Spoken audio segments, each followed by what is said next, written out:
All right, we'll talk about Steph Curry in a second, but first, SEC tournament time. Colin Sexton from Alabama taking it the length of the court to beat Texas A&M and most likely going to the tournament. Man, that layup right there likely is the difference between Alabama being a 1 seed in the NIT and being a 12 seed in the NCAA tournament. Happy for Avery Johnson, one of the great guys in all the sports, on and off the court. This is a great runner right here. Off the wrong foot. Ooh, man. Reminded me of Tyus Edney about 24 years ago to beat Missouri in the NCAA. March Madness. That's why we're here. Yep. So it's going to be good pretty soon. Moving on, the Warriors beat the Spurs last night behind Kevin Durant's Durant performance. We're just going to call it that now. 37 points. But the victory was bittersweet. Steph Curry rolled his ankle in the first quarter. He didn't return. He'll miss at least the next 2 games.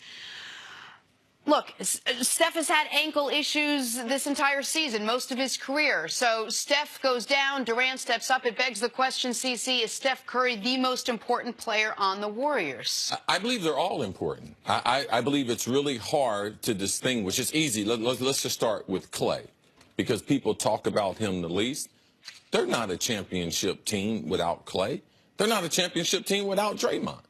They're not a championship team without Steve Kerr. To me, it's always puzzling when you have great teams like that and people just try to extract things from them and be like, oh, they would still be, they'll be a totally different team without all these components. For a 7-game series. For a 7-game series. Okay. Yes, if you look at the teams in the NBA, I see you smirking and everything. I'm not smirking, I'm wincing. But I just believe that that's what makes them one of the all-time great teams. If you lose them, they're just one of the other good teams. So let's not forget who they are first.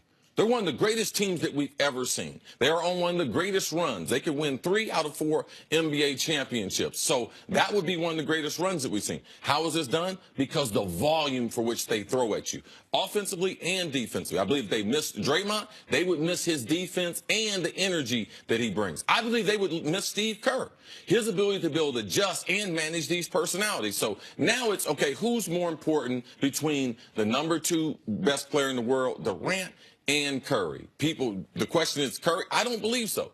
Kevin Durant, his ability to score, but what he does at the rim, I believe, makes this team different. When he went from OKC to Golden State, we said, okay, man, they're going to miss their rim protector. Well, we didn't know that they were getting one in KD. Correct. So not only would you miss his ability to score, he's the best one-on-one player in the NBA, him and James Harden.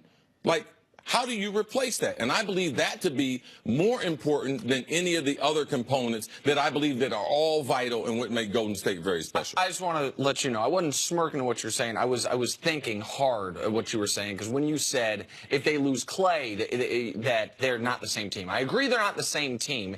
And I do think one of the things Clay does that is underrated is he allows Steph to not have to guard these great point guards out west. Steph never has to guard Damian Lillard or Russell Westbrook or any of those guys, because Clay guards him and you try to hide. How much maintenance do you have to do on Clay as an organization? Right. How many plays you have to run for None. Clay? Clay never has to. Does Clay get hurt? No. Clay's an Iron Man. He never has to dribble. He takes the worst defensive assignment almost on every night. So I'm not understating how good Clay is. I do think, though, once they added Durant, if you have the 2nd and 3rd best players in the world, and they're both healthy, and you have the reigning defensive player of the year in Draymond Green, you could win a title without Klay Thompson. I've seen them win a title without Kevin Durant.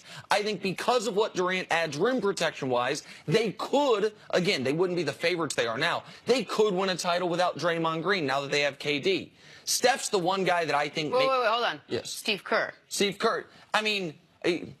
I didn't love... Because they did win while he was out. They did, but Luke Walton since left, and I didn't love their backup coach, who was the coach of the Lakers and the Cavs for a while. I can't remember his name at the moment. Someone will remind me. Round-faced glasses. Some of the things he was doing when Kerr was out during the... Mike Brown, thank you. When he was out during the playoffs last year, I didn't love some of those things, but I wouldn't say, oh, Steve Kerr is back flared up. They can't win the title anymore.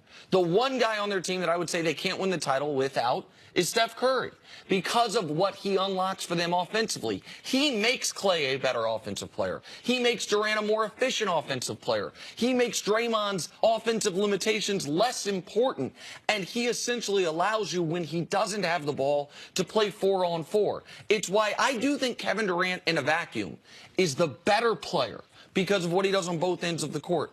But I think Steph is their most important player. I used to think it was Draymond, but now that they have KD and KD does some of those defensive things Draymond could do with the small lineup, I think it's Steph. What is the distinction?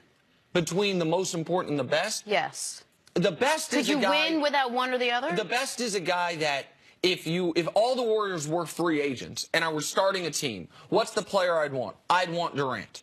But on this team, for what they do, because especially they have won, they have the pictures in their head, CC, of winning at the highest levels without Kevin Durant. They have no experience winning at the highest level without Steph Curry. Yeah, but they had a bunch of bench players that were totally different than what they have now. Kevin Durant is that kind of good. I believe he's more important than Steph in this puzzle. The reason why they got over Cleveland last year, it wasn't Steph. It was KD. KD is the only one that LeBron has even that kind of respect for. Watch the NBA Finals from 2 years ago. Watch how much LeBron disrespects Steph. Just watch what he does to him, how he looks at him, how he responds on the court to him. Now, you watch KD. KD stuck that dagger in his eye, and when the championship was over, he went up to him. They both muffed each other's ear. You didn't see that with LeBron and Steph. So the respect from LeBron James says it is KD. All right? Now, everyone else can pull all these strings. Oh, this guy's more important. This guy's more important. But the best player on the best team that we have seen in a long, long time is Kevin Durant. He would be the one that was most missed. And I think a lot of people say, well, they went last night, and Durant just has to step up, and they'll be fine. Well, that's one game here and there. It's tough to score 37 every night. Of course, a 7-game series against much better competition, especially. All right, coming up, despite clinching a playoff berth, will the Boston Celtics even get out of the first round? Who's writing teases? Next on First Things First.